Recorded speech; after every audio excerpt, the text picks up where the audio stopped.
video mata kuliah manajemen. Nah, saat ini kita akan belajar tentang manajemen atau dasar-dasar manajemen. Nah, apa yang menjadi pandangan tentang manajemen gereja? Nah, dalam memikirkan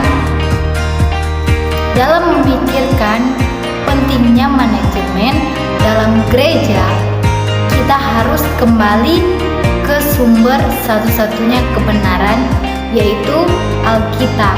Nah, hubungan teologi dengan manajemen di sini ada beberapa hal yang perlu kita ketahui.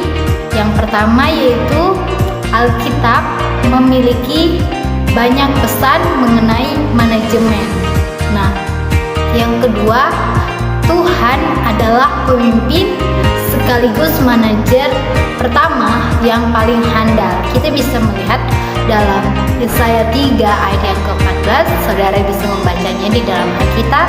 Nah, dan yang ketiga, Tuhan mengangkat manusia sebagai manajer atas ciptaannya.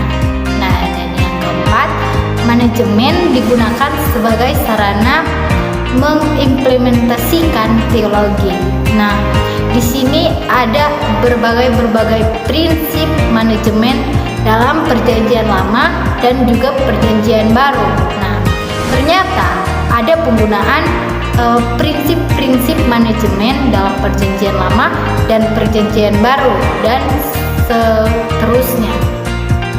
Di sini ada beberapa hal yang perlu kita ketahui. Yang pertama yaitu manajemen logistik pangan raksasa yang dilakukan oleh Yusuf untuk mengatasi bencana kelaparan di Mesir. Saudara bisa membacanya dalam Kejadian 41 sampai pasalnya 43. Saudara bisa membacanya. Nah, yang kedua yaitu manajemen produksi bangsa Israel dalam membuat batu bata pada zaman Firaun.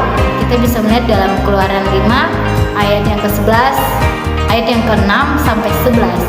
Nah, dan yang ketiga, manajemen finansial dalam mendirikan menara. Kita bisa melihat dalam Lukas 14 ayat yang ke-28 sampai 30. Dan yang keempat, manajemen administrasi dalam hal kisah bendahara yang tidak jujur. Saudara bisa melihat dalam Lukas 16 ayat yang pertama sampai ketiga. Nah, dan yang kelima, manajemen pengetahuan atau manajemen dokumentasi dalam Yohanes 20 ayat yang ke-30 sampai 31. Apa yang perlu dicatat dalam dokumentasi? Yang keenam,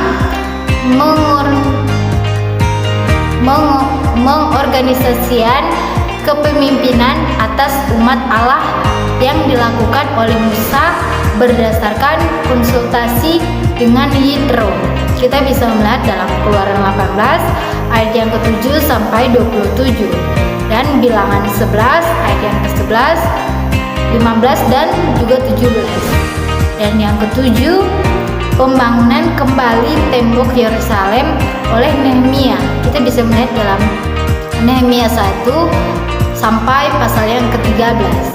Dan yang ke-8, dalam kitab Nehemia terdapat aplikasi hampir semua aspek utama manajemen yang kita kenal pada zaman modern ini.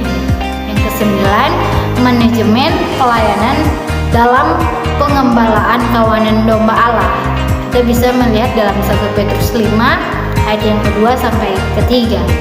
Nah, yang ke-10, manajemen personalia yang dilakukan sendiri oleh Yesus ketika memilih, membina, dan mengutus murid-muridnya.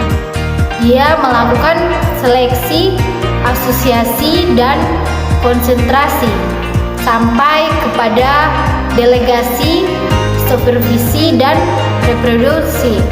Nah, dan yang terakhir 11 yaitu reorganisasi yang dilakukan oleh para rasul dalam jemaat Yerusalem setelah timbul masalah kurangnya perhatian atau pelayanan terhadap janda-janda jemaat yang berbahasa Yunani.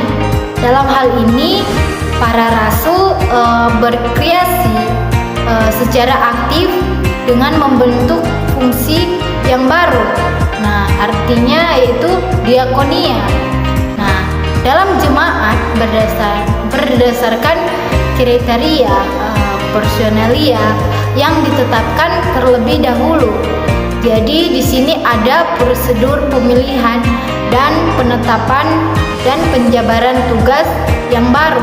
Kita bisa melihat dalam Kisah Para Rasul 6 ayat yang pertama sampai ayat yang ke-7. Nah, demikian tugas atau materi yang dapat saya sampaikan. Sekiranya bisa bermanfaat bagi kita semua, dan sekiranya Tuhan Yesus memberkati kita semua. Shalom.